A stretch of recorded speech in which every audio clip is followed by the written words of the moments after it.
Welcome to ASC starter. मैं आपको इस वीडियो में क्लास 10th का मैथमेटिक्स का जो आपका एग्ज़ाम है ना, तो उसी के रिगार्डिंग जो डीओ की तरफ से मिड टर्म का प्रैक्टिस पेपर इशू किया गया है, तो यहाँ पर मैं आपको सेक्शन बी अब करवाऊंगा। मैं आपको सेक्शन ए करवा चुका हूँ। जिन्होंने वो वीडियो नहीं देखी तो आप उस वीडियो को जरूर देख लीजिएगा, आपको बहुत बेनिफिट मिलेगा। ठीक है, तो फटाफट अब हम स्टार्ट कर रहे हैं। Section B, Hindi medium English medium दोनों बच्चे ध्यान समझिएगा। मैथ्स है तो इतना फर्क नहीं पड़ेगा, बाकी जो और अलग अलग सब्जेक्ट की वीडियोस होंगी तो मैं कोशिश करूंगा कि आपको अलग अलग मीडियम में प्रोवाइड कर दूं। ठीक है, तो सेक्शन बी में हमसे पहला क्वेश्चन पूछा गया है। पहले मैं हिंदी में पढ़ देता हूँ। ये कह रहे यदि किसी समांतर श्रेणी का प्रथम पद 12 है, अंतिम पद इतना है और n पदों का योग इतना है, तो n का मान आपको निकालना। ठीक है, आपको n पता लगाना। पहले क्वेश्चन देख लो अच्छे से, जिन्हें आता है वो अपने ट्राई करें, फिर अपना आंसर मैच करना। ठीक है, मुझे अच्छा लगेगा कि बच्चे साथ में खुद भी कर रहे हैं। ये कह रहा है एक एपी है, उसका फर्स्ट टर्म 12 दे रखा है। ठीक है, तो हमें प्रथम पद जो है वो 12 दे रखा है। फिर इसने बोला लास्ट टर्म 62 है, तो लास्ट टर्म यानी कि ए एन कितना है 62। इसने बोला sum of the first term is 147, और शुरू के जो जितने भी टर्म है वो 147 है, उनका सम। ठीक है, ये कह रहा है एन निकालना, आपको एन की वैल्यू निकालनी है। ठीक है, तो देखिए अगर एपी का क्वेश्चन आ गया ना, तो आपको पता होना चाहिए तीन ही फॉर्मूले होते हैं। एक फॉर्मूला कौन सा होता है, a n is equal to A plus N minus 1 d. दूसरा कौन सा होता है एन अपन में 2 a plus N minus 1 d. और तीसरा कौन सा होता है एन अपन में 2 ए प्लस ए एन। आप चेक करके देख लो कौन सा लगेगा। जिसे एक्सपीरियंस है वो तो फटाफट कर लेगा। शुरू में चेक करो कौन सा लगेगा, आप ट्राई कर लो, एक से नहीं हो रहा दूसरे ट्राई करो, दूसरे में तीसरे ट्राई करो। पर ये घर पे जरा प्रैक्टिस हो ना, तो एग्जाम में जल्दी पेपर हो जाए। ठीक है ना, अब हमें तो पता है कि हमें ये तीन चीजें दे रखी है और ये तीन चीजें इसके अंदर है, हमें एन निकालना है। अगर हम इसमें पुट करेंगे तो यहाँ पर आप ध्यान से देखो, हमें डी भी नहीं पता, यहाँ दो चीजें गायब है, तो मैं ये नहीं लगाऊंगा। यहाँ पे हमें ए एन दे रखा है, ए दे रखा है और एन ओ डी पता नहीं है, तो यहाँ पे भी दो चीजें गायब है, तो मैं ये लगा लूंगा। अगर आप फॉर्मूला पुट करना सही से सीख जाओ ना, तो इजीली क्वेश्चन सारे कर लोगे। ठीक है, तो मैं वही बच्चों को समझाता हूँ ताकि बच्चा कोई भी नया क्वेश्चन आए कर ले। एन कितना है 147 है, एन कितना है एन अपन में 2 है, ए कितना है 12 है, ए एन कितना है 62 है। 147 लिखा, एन अपन में 2 लिखा, मल्टीप्लाई लिखा 62, और ये 64 74 आ गया। देखो एन के बिना पॉइंट भी नहीं होता, पर यहाँ पे ना मिसप्रिंटिंग आ गई है। मैं भी आपको बताता हूँ, 2 इधर चला गया, 74 नीचे आ गया। ठीक है, देखो ये डिवाइड वाला मल्टीप्लाई हो जाता है, मल्टीप्लाई वाला डिवाइड हो जाता है, इक्वल टू में एन बचा।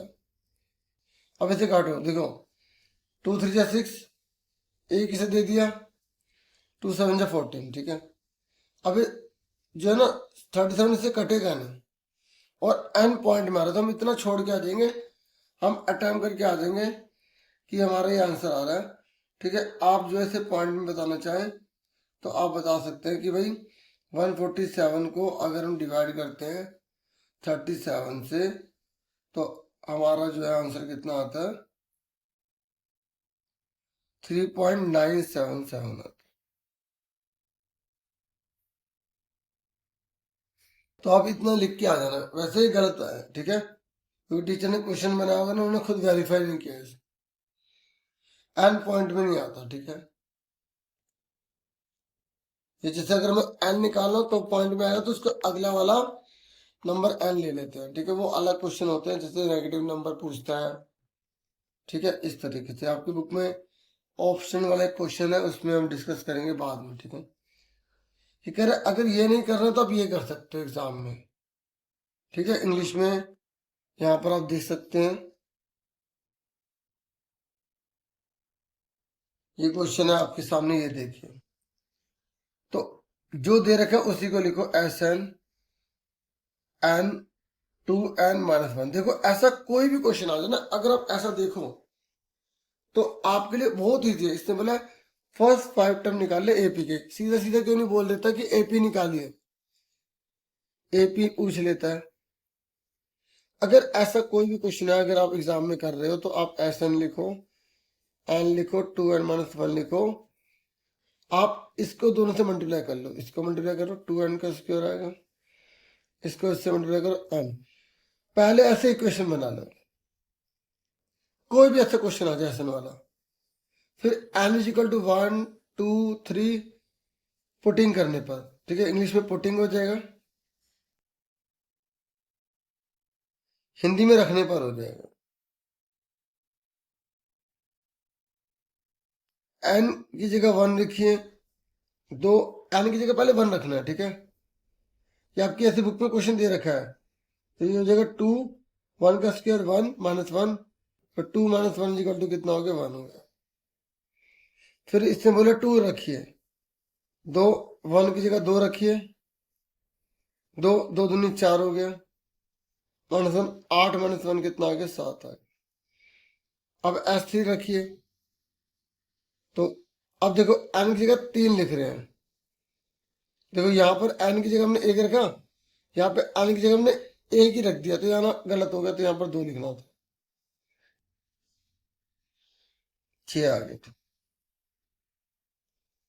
ठीक है, क्लियर हो गया। आपको ध्यान रखना है n की जगह रख रहे हैं, फिर n की जगह 3 लिखना है, ठीक है।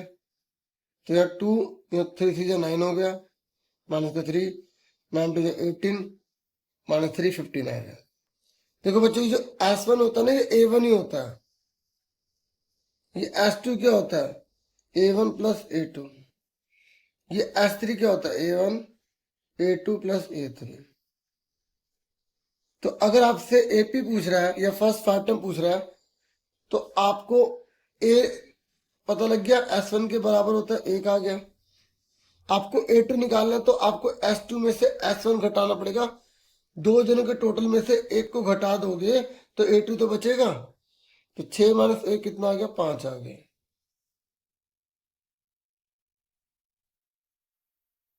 फिर नेक्स्ट है A3, S3 में से S2 घटा दो, अब S3 कितना है, 15 माइनस आपका है यहाँ पर 6 = 9, ठीक है। तो एपी क्या आ गई, एपी क्या आ गई, 1 5 9 आ गया, 1 5 9 आ गया, चलता रहेगा।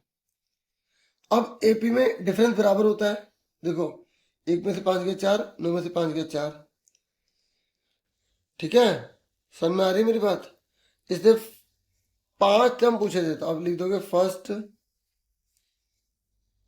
5 टर्म, शुरू के 5 टर्म कौन से आएंगे, पहला 1, फिर 5, फिर 9, तो 4 4 जोड़ते रहो, 9 10 11 12 13, फिर 4 जोड़ो, 13 14 15 16 17, तो ये 5 आ गए। देखो मैं आपको एक बार दोबारा बता दूं, अगर ऐसा कोई भी क्वेश्चन आ जाए, आप पहले से सिंपल कर लेंगे, ठीक है। फिर आपको n = 1 2 3 पुट करना है, 1 पुट किया, फिर 2 पुट किया, फिर 3 पुट किया।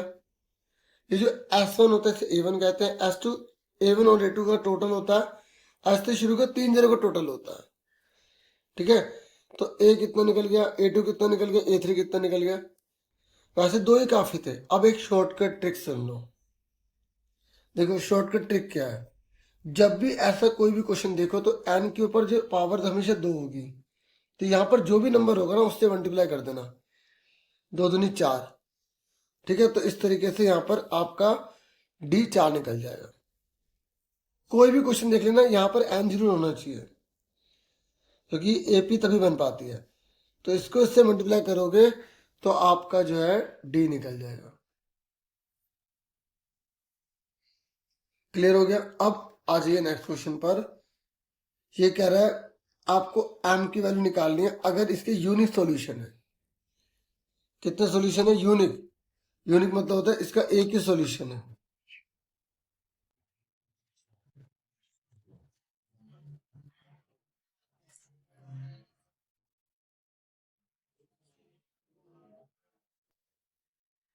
यहां पर देख सकते हैं आदित्य हल है, ठीक है।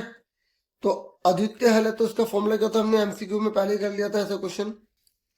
जब यूनिट सॉल्यूशन होता है तो a1/a2, b1/b2 और c1/c2 बराबर नहीं होते हैं। ठीक है, तो a1 कितना दे रखा है, x के साथ क्या, एक लिख देंगे। ये कितना a2, x के साथ 2, तो यहाँ 2 लिख देंगे, नॉट इक्वल लगाओ। फिर b1 कितना है 2, b2 कितना है माइनस का m, तो ये माइनस का m लिख देंगे। बस आगे लिखने की जरूरत नहीं है क्योंकि हमें m की वैल्यू निकालनी है यहाँ पर, जिसके अद्वितीय हल होंगे, यूनिट सॉल्यूशन होगा। इसको इससे मल्टीप्लाई कर दो, इसको इससे मल्टीप्लाई कर दो, ठीक है। फिर इस माइनस को उधर पहुंचा दो, ये आंसर आ गया। क्लियर हो गया? ठीक है, ये छोटा सा क्वेश्चन था, इसमें ज्यादा कुछ नहीं था। अब नेक्स्ट देखिए, ये कह रहे एक बैग है जिसमें 4 ग्रीन है, 5 ब्लू है और कुछ काली गेंदें हैं।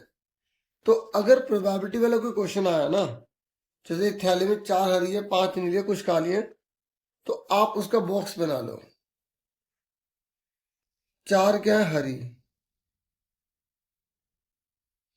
5 क्या है नीली और कुछ काली है, तो एक्स मान लो काली को। मान लिया, अब इसने बोला है कि हरी गेंद निकालने की प्रायिकता 1/5 है, तो काली गेंद निकालने की प्रायिकता ज्ञात कीजिए। तो आपको पहले पता भी तो लगाना पड़ेगा कि काली गेंद कितनी है। तो जो क्वेश्चन हमें दिया होता है उसी का फॉर्मूला लगाते हैं डियर। यहां पर हमसे बोला गया है कि आपको ब्लैक बॉल की प्रोबेबिलिटी निकालनी है, ग्रीन बॉल की प्रोबेबिलिटी 1/5 दे रखी है। तो डियर देखो, तो देखिए हमें जो प्रोबेबिलिटी है वो दे रखी है ग्रीन की, तो आप P लिखेंगे, ग्रीन बॉल लिखेंगे, तो इजिकल टू में ग्रीन बॉल प्रोबेबिलिटी निकालते कैसे हैं, ग्रीन कितनी है 4, ठीक है, ग्रीन कितनी है 4, ब्लू कितनी है 5 और ब्लैक कितनी है x। तो टोटल कितनी हो गई 4 5 9 प्लस x, टोटल कितना है 9 प्लस x। देखिए 2 नंबर के क्वेश्चन में आप ऐसा बना सकते हो, कोई दिक्कत नहीं है।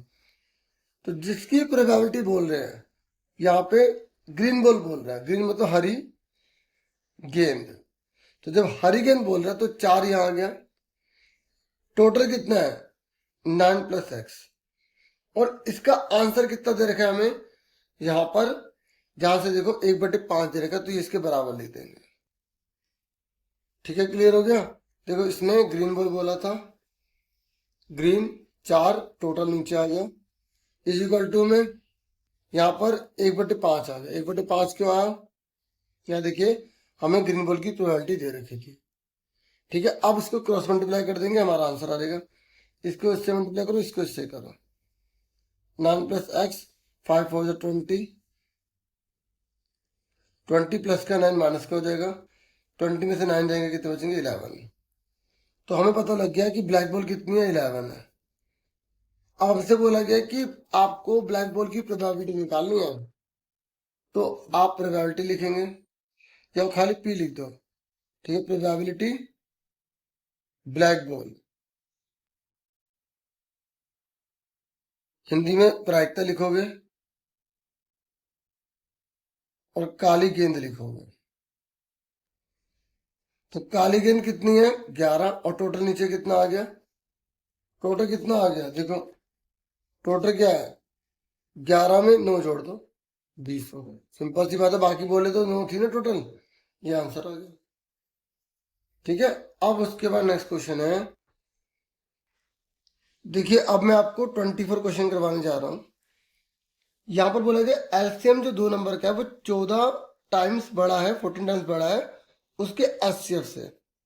हिंदी में अगर आप देखेंगे तो एलसीएम जो है ना, लघुत्तम समवर्ती, वो उनके महत्तम समवर्तक का 14 गुना है। ठीक है, तो आप मुझे बताइए कि इक्वेशन क्या बनेगी। तो सिंपल इक्वेशन ये बनेगी, देखो पहले हम क्या करेंगे, एलसीएम को ना हम x मान लेते हैं और एचसीएफ को हम y मान लेते हैं। तो उसने बोला ये एक्स एलसीएम है, ये वाई एलसीएम है, ये दोनों बराबर कब होंगे? देखिए ये तब बराबर होंगे जब वो बोल रहा है कि एलसीएम जो है ना एलसीएम का 14 बड़ा है, तो मैं एलसीएम में मल्टीप्लाई करूंगा 14 की। पूछो कैसे? देखो आपके पास 100 रुपीज है, आपके दोस्त के 5 रुपए है। अगर आप दोनों को इक्वल करना चाहते हो तो 20 से किसको मल्टीप्लाई करोगे? छोटे वाले को करोगे ना। तो ऐसे ही एलसीएम बड़ा है क्योंकि वो 14 गुना बड़ा है, ठीक है, वाई से, यानी कि एस से। तो 14 से मल्टीप्लाई किसको कर देंगे हम? एस से कर देंगे ताकि दोनों इक्वल हो जाए। क्वेश्चन बनाने आ गई, पहली बन गई। अब उसने आगे क्या बोला है? आगे बोल रहा है कि लघुत्तम समवर्ती और महत्तम समवर्ती का योग इतना है, मतलब एलसीएम और एचसीएफ को टोटल 600 दे रखा है, ठीक है। एलसीएम और एचसीएफ दोनों का टोटल कितना दे रखा है? 600। तो हमारी इक्वेशन क्या बन गई? x plus Y is equal to 600 आ गई। ये सेकंड इक्वेशन आ गई। फिर हम लिख देंगे सॉल्विंग फर्स्ट एंड सेकंड। तो हम यहाँ पे सब्स्टिट्यूशन मेथड लगा लेते हैं, ठीक है। इतना लिखने की जरूरत नहीं है, हिंदी में लिख दोगे समीकरण 1 और 2 को हल करने पर, इतना बहुत है।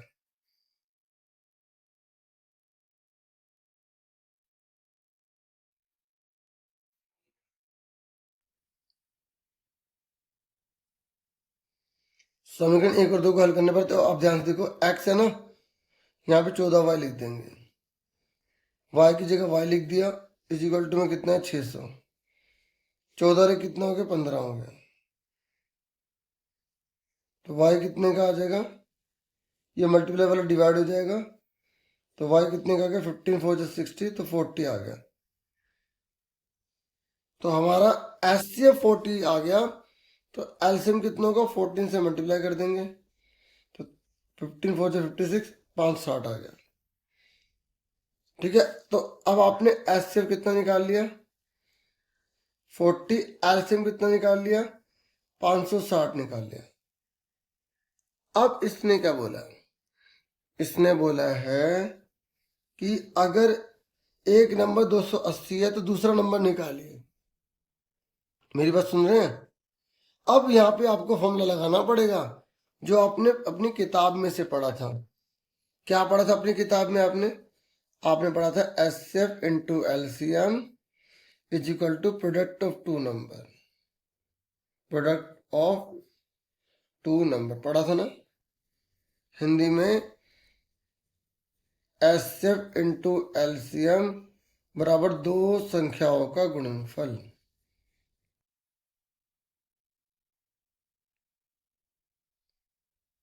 तो एचसीएफ आपने कितना निकाला? 40 निकाला है, ठीक है। एलसीएम कितना निकाला? 560 निकाला है। दो संख्या आपकी कौन सी हैं? दो संख्या कौन सी है आपकी? देखो यहाँ पर एक संख्या दे दी ना 280, दूसरी आपको निकालनी है। तो 280 मल्टीप्लाई में सेकंड लिख दो यहाँ पे। अब इसको बटे में ले जाओ,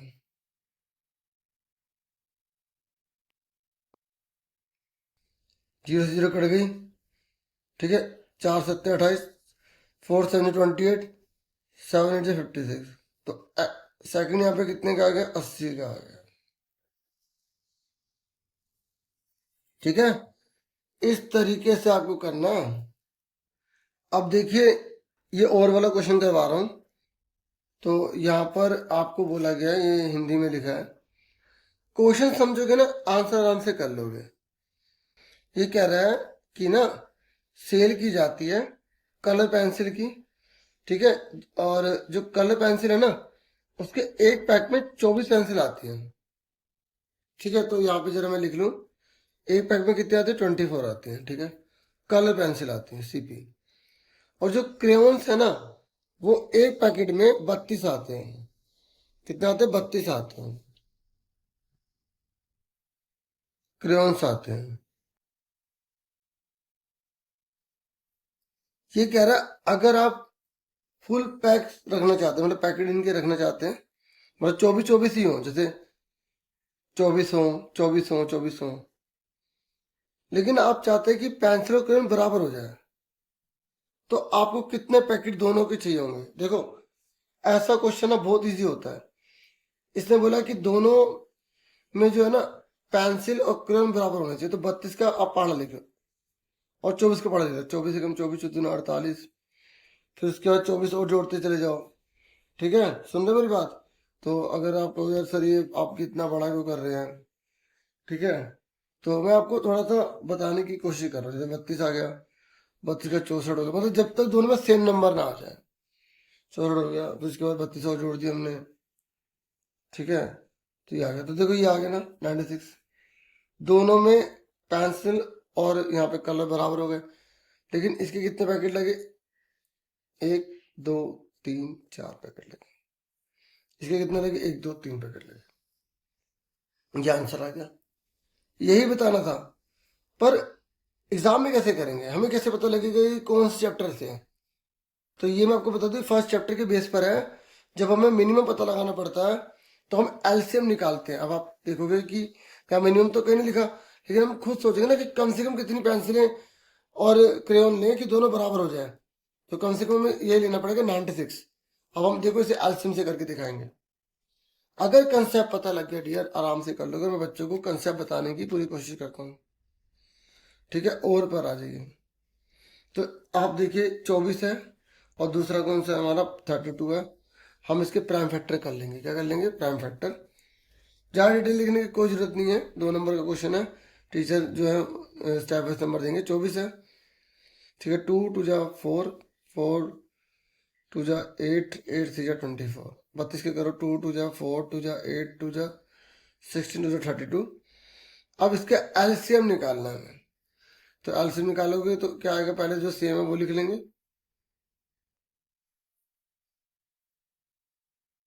लिख लिया। अब बाकी बच्चे लिख दिए।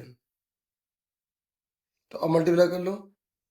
2 2 जा 4, 2 जा 8, 8 2 जा 16, 16 2 जा, बोलिए 32, 32 3 जा कितना होता है? ऐसे मल्टीप्लाई कर लो तो 96 आ गया। देखो 96 आ गया। तो आप यहाँ लिखोगे वी नीड, ये लिख देना छोटा सा, वी नीड 96 पेंसिल्स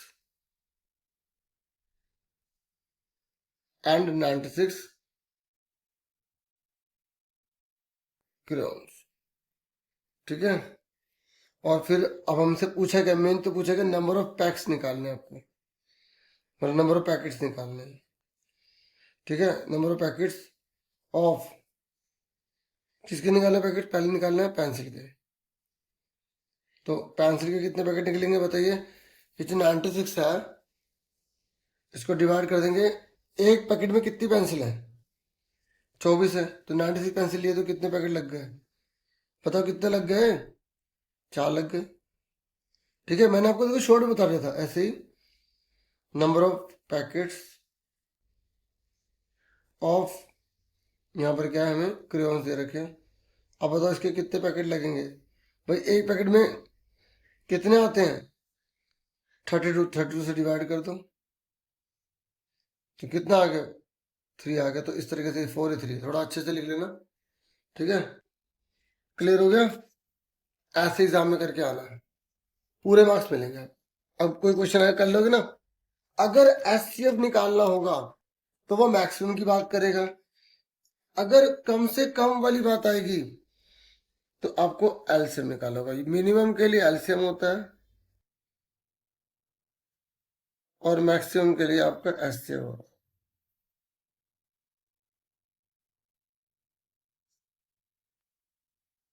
न्यूनतम, अधिकतम, ठीक है। क्लियर हो गया? अब आगे देखिए, मैं बिल्कुल आराम से समझा रहा हूँ क्योंकि जिसको स्पीड से करना होगा कर लेगा, ठीक है। 25 क्वेश्चन पर आज ये कह रहा है कि अगर ये इस तरीके से चलता जाए तो कितने नंबर लिए जाएं कि टोटल 78 बन जाए। तो देखो अगर आप ये पहचान दो ना ए क्या है, ए एन क्या है, एस एन क्या है, तो बिल्कुल डिफिकल्टी नहीं होगी। तो ए कितना? 24, ठीक है। डी कैसे निकालेंगे? दूसरे में से पहला घटा देंगे। 21 में से 24 गए, कितने बचे? माइनस के 3, ठीक है। उसके बाद आप यहाँ देखिए, यहाँ पे हमें दे रखा है 78, तो ये एस एन दे रखा है क्योंकि इसने बोला है कितने जनों को जोड़ेंगे कि 78। एक बार बताऊं, ये आप अपने आप ही कर लोगे। इसके तीन तीन घट रहे हैं, जोड़ लो। देखो कितने दिनों को जोड़ने पर 78 आएगा। आप खुद ही आराम से अपना आंसर कर लोगे। मेरी बात सुन रहे ना, मैं आपको क्या बता रहा हूँ। ठीक है, तो अब आप फटाफट इसको देख लीजिए। ठीक है, और जो बच्चे कमेंट करके बताना चाहें तो मुझे बता सकते हैं कि कितना आंसर आएगा। ठीक है, बाकी मैं आपको शॉर्टकट बता रहा हूँ कि जैसे आप कम कम नंबर लेके सबको जोड़ लो। 78 बताओ कितने में आ रहा है। ठीक है, तो ए लिखा, डी लिखा, एस लिखा। जो चीज दी होती है उसी का फॉर्मूला लगाएंगे। हमें एन निकालना है तो हम एस एन का फॉर्मूला लगा लेंगे। एस एन का फॉर्मूला कौन सा होता है? बड़े वाला लगाएंगे। एन अपन में two A plus N minus one D is equal to में 78। मैंने ये वाला फॉर्मूला क्यों नहीं लगाया? क्योंकि मुझे लास्ट टाइम नहीं पता ना। ठीक है, तो इसलिए फिर कुछ ना समझ आती ये लगा दो। एन कितना है, लेकिन सम होना चाहिए उस क्वेश्चन में, योग जमा वाला। टू ए कितना है? 24 है। एन कितना पता नहीं है। डी कितना है? देखो 21 में 24 के माइनस के 3 आ गए। ठीक है,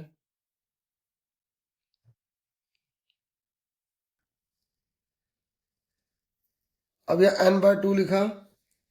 फॉर्मूला इधर भी लिख सकते हो, 78 इधर भी लिख सकते हो, बात एक ही है। तो 2 4 जा 8, 2 2 जा 4, 48 आ गया। 3 को इससे मल्टीप्लाई करो, माइनस का 3 एन हो जाएगा। 3 को इससे मल्टीप्लाई करो, माइनस माइनस प्लस हो जाएगा, इज इक्वल टू 78। एन अपन में 2, 48 और 3 कितना होगा? 51,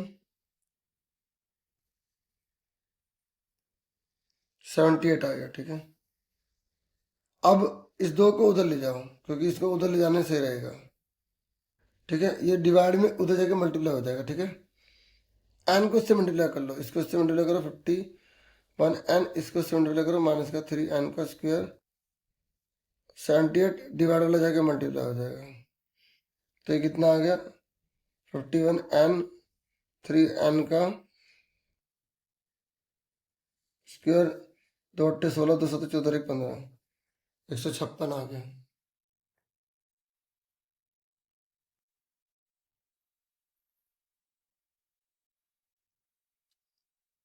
अब इन दोनों को उठा के उधर ले जाओ।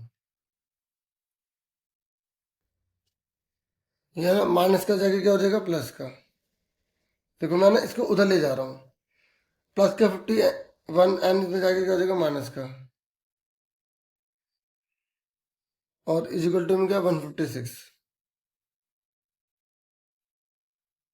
इज इक्वल टू में 0। देखो इन दोनों को उधर लेके गए तो इन दोनों के साइन चेंज होगा ना, इसका साइन थोड़ी चेंज होगा। अब आपको सर आप उधर लेके गए फिर भी आपने 0 इधर लगा दिया। 0 इधर लगाओ या इधर लगाओ, बात एक ही है, इसलिए 0 इधर लगाते हैं। अगर ये कट रहा है तो काट दो, 3 से तीनों कट रहे हैं तो डिवाइडिंग बाय 3 बोथ साइड कर दो। देखो मैं बहुत आराम आराम से कर रहा हूँ। ठीक है, समझाने के लिए, क्योंकि हर प्रकार के बच्चे वीडियो देखते हैं। ठीक है, डिवाइडिंग बाय 3 बोथ साइड। तो 3 एन का स्क्वायर अपॉन में 3, 51 अपॉन में 3 एन, 156 अपॉन में 3, 0 अपॉन में 3। 3 से 3 कट गया, एन का स्क्वायर आ गया। 3 एकम 3, 2 से 2 3 7 21 17 आ गया। तो 3 पंजे 15, 3 दूनी 6 आ गया। 0 का सीधे कर 0 आ गया। अभी आ गया। अब इसके आप प्राइम फैक्टर इस तरीके से करो कि प्लस करने पर 17 आ जाए। तो 13 चौक 52 होता है। ठीक है, 13 4 जा 52 होता है। तो इस तरीके से हमने इसके टुकड़े कर दिए। ये आपने छोटी क्लास में पढ़ा होगा, स्प्लिट वाला सिस्टम। तो अब ब्रैकेट खोल दो।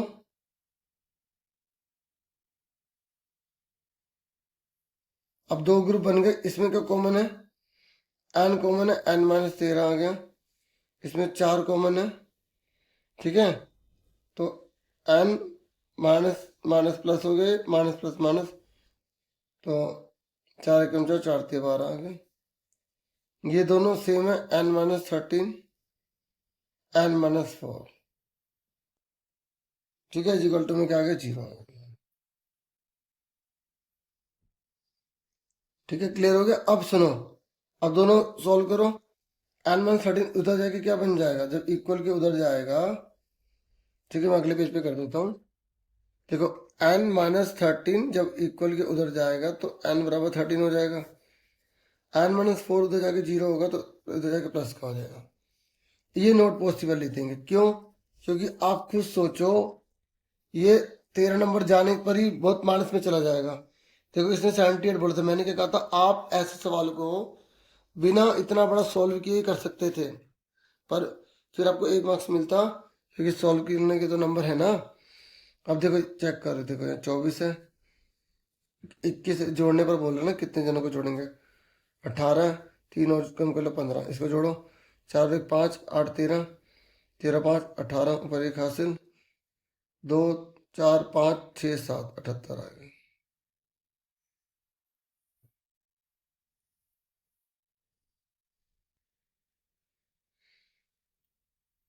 समझ में आ गई? तो अभी फिलहाल वीडियो में इतना ही था, फिर आपसे नेक्स्ट वीडियो में मिलेंगे, अगले पार्ट को करवाएंगे। Thank you for watching and listening.